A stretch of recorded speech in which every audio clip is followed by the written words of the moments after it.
Hi అండి, వచ్చేసేయండి మన ఇంటి వంటల్లోకి. ఈరోజు మనం ఒక 4 రకాల వెజిటేబుల్స్ వేసి ఒక కర్రీ చేసుకోబోతున్నాము. ఏంటో అనుకుంటున్నారా? ఇది ఆలు, గోబీ, అలాగే చిక్కుడుకాయ, టమాటా కూడా వేసేసి చక్కగా చేసుకున్నానండి. కర్రీ సూపర్గా కుదిరింది. ఇది రోటీలోకి సూపర్గా ఉంటుంది.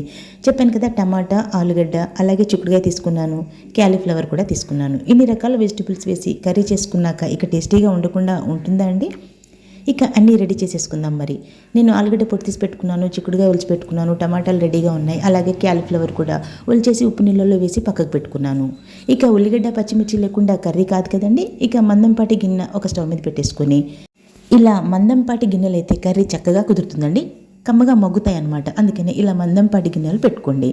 ఇక సరిపడా ఆయిల్ వేసుకోండి. తరిగి పెట్టుకున్న ఉల్లిపాయలు, పచ్చిమిర్చిలు అలా వేసేసుకోండి.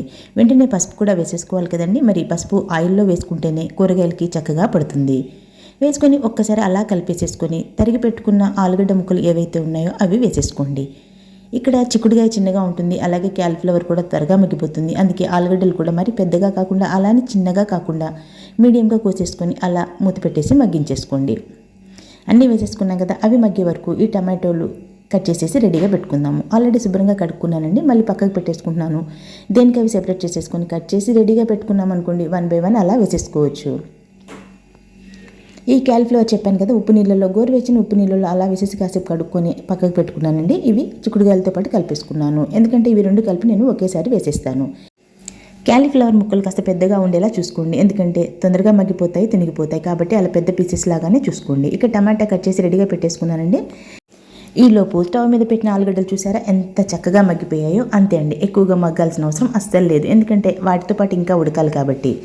ఇక రెడీగా కడిగి పెట్టుకున్న చిక్కుడుకాయలు, క్యాలీఫ్లవర్లు అలా ఆ ఆలుగడ్డ ముక్కల మీద అలా వేసేసుకోండి. ఏమాత్రం కలపాల్సిన అవసరం అస్సలు లేదండి. ఈ కర్రీలో ఇలా గింజ చిక్కుడు అయితే చాలా బాగుంటుందండి. అవి చక్కగా ఉంటాయి, మనం తింటున్నప్పుడు కమ్మగా అనిపిస్తాయి.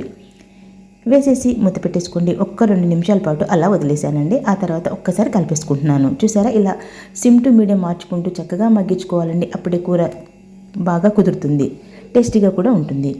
అలా ముక్కలన్నీ కూడా ఆయిల్లో సమానంగా వేగేలా చూసుకుంటూ కలుపుకుంటూ ఉండాలండి. 2 నిమిషాలకు ఒకసారి మూత పెడుతూ తీస్తూ కలుపుకోండి.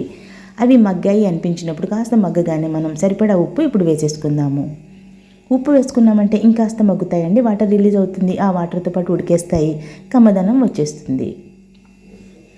ఉప్పు సరిపడా చూసి వేసుకున్నానండి. టమాటాలు కూడా వేస్తాం కాబట్టి పడుతుంది, నేను ఒకేసారి వేసేసుకున్నాను.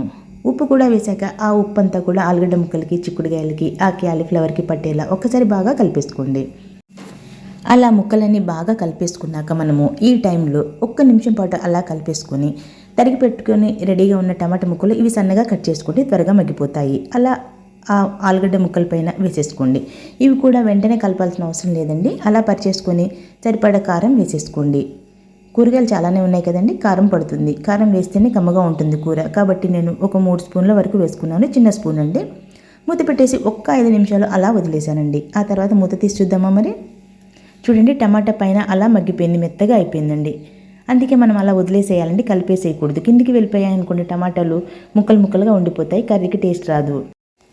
అందుకే టమాటా వేయగానే అలా పరిచేసి కారం వేసేసుకొని మూత పెట్టుకున్నాం అనుకోండి, కింద ఆలుగడ్డ ముక్కలు, చిక్కుడుకాయలు, క్యాలీఫ్లవర్, టమాటా కూడా కమ్మగా మగ్గిపోతాయి.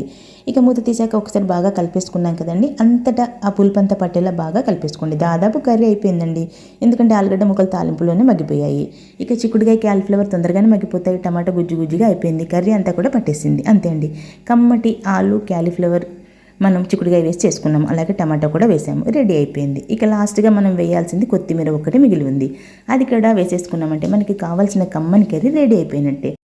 అయితే కొత్తిమీర వేశాక ఒక 2 నిమిషాలు అలా మగ్గనివ్వడం మర్చిపోకండి, సిమ్లో పెట్టేసి ఉడికించాలి.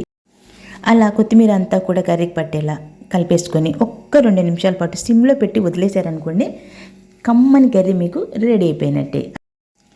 ఇలా అప్పుడప్పుడు మనం అన్ని కర్రీస్ ఒకేసారి చేసుకోలేము కదండి, కాబట్టి అన్ని వెజిటేబుల్స్ ఒకే దాంట్లో పడేలా ఇలా రెడీ చేసుకొని మనం కమ్మగా వండేసుకున్నాం అనుకోండి, మనకి అన్ని ఒంటికి పట్టేస్తాయండి, కమ్మగా కూడా తినేసేయచ్చు. ఇక ఈ కర్రీ అయితే రైస్లోకి అదిరిపోతుందండి. ఇక రోటీలోకి చెప్పక్కర్లేదు కదా, చూస్తుంటేనే మీకు అర్థమైపోయి ఉంటుంది. రోటీలోకి మాత్రం సూపర్గా ఉంటుందండి. ఈవినింగ్ టైంలో పూరీ కానీ రోటీ కానీ చేసుకున్నప్పుడు ఇలా ఈ కర్రీ చేసేసుకొని తిన్నారనుకోండి, అలా ఎగిరిపోతుందండి కర్రీ మొత్తం కూడా.